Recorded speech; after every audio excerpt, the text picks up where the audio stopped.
এই মামলায় গিয়াসউদ্দিন আল মামুন সাহেব ওনার 7 বছর সাজা ছিল, আর তারেক রহমান সাহেবকে ট্রায়াল কোর্ট একুইটাল দিয়েছিল, খালাস দিয়েছিল। ওই খালাসের এগেনস্টে দুদক আবার হাইকোর্ট ডিভিশনে আপিল করলে পরে ওই গিয়াসউদ্দিন আল মামুন সাহেবের যে সাজা ওইটা বহাল রাখেন, আর তারেক রহমান সাহেবের একুইটালের এগেনস্টে খালাসের বিরুদ্ধে যে ওই আপিল মঞ্জুর করে ওনাকেও 7 বছর দেওয়া হয়। তার এগেনস্টে আমরা অ্যাপেলেট ডিভিশনে আপিল করি এবং মাই ফ্রেন্ড মিস্টার জাকির উনি আমাদের পক্ষ থেকে মেনলি এই মামলায় ভূমিকা পালন করেন, শুনানি করেন, এবং আজকে অ্যাপেলেট ডিভিশনের full court presided by honourable chief justice,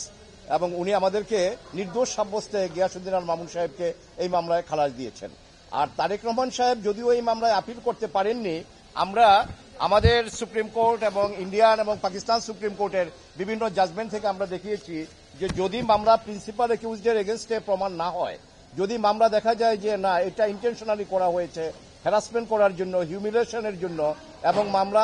এই মামলা সাজা দেওয়ার মতো কোনো কিছু নাই, সেক্ষেত্রে কেউ যদি আপিল নাও করে কোর্ট ইচ্ছা করলে তাকেও এই খালাসের যে বেনিফিট এটা তাকেও দিতে পারেন। এই অনারেবল চিফ জাস্টিস সাহেব এবং বেঞ্চে যে সমস্ত মাননীয় বিচারপতি মহোদয় ছিলেন তারা আমাদের এই কন্টেনশনটা অ্যাকসেপ্ট করেছেন, এবং তারেক রহমান সাহেবও এই রায়ের বেনিফিট পাবেন, অর্থাৎ আমরা বলতে পারি যে উনিও এই মামলায় নির্দোষ সাব্যস্তে খালাস হয়েছেন।